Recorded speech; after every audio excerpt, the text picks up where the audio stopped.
শর্মিলার মতো পুত্রবধূ কয়জনের ভাগ্যে জোটে? যেন এক নির্ভরযোগ্য ছায়ার নাম সায়েদা শর্মিলা রহমান। এভারকেয়ার হাসপাতালের করিডরে সিসিইউ এর সামনে প্রতিদিন প্রতিক্ষণ নীরবে ছুটে চলা একটি নাম, খালেদা জিয়ার ছোট পুত্রবধূ শর্মিলা রহমান। ছোট পুত্র আরাফাত রহমান কোকোকে হারিয়েছেন বহু আগেই। বড় পুত্র বিদেশে। এমন কঠিন সময়ে শাশুড়ির পাশে দাঁড়ানোর মতো সবচেয়ে কাছে থাকা মানুষটি এই শর্মিলা রহমান। মিডিয়ার আলো যেদিকে, তারেক রহমান, ডাক্তার জোবায়দা রহমান, তাদের উপস্থিতি হেডলাইন্স হয়ে আসে প্রতিটি স্ক্রিনে।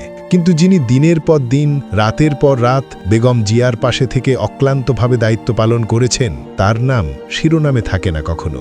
শর্মিলা রহমান কোনো কিছু পাওয়ার আশায় দায়িত্ব নেন না, দায়িত্ব আছে বলেই পালন করেন। অসুস্থ শাশুড়ির পাশে থাকা, তাদের দেখভাল, চিকিৎসার প্রতিটি আপডেট দেখা, সবই করেন নীরবে, নিভৃতে।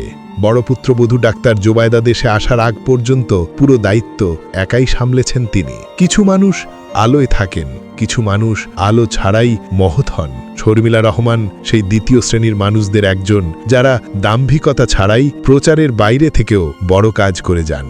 দেশবাসীর দোয়া, পুত্রবধূদের যত্ন ও মহান আল্লাহর কুদরতে বেগম খালেদা জিয়া আবার সুস্থ হয়ে ফিরবেন, আর তাকে আগলে রাখবেন শর্মিলার মতো পুত্রবধূরা।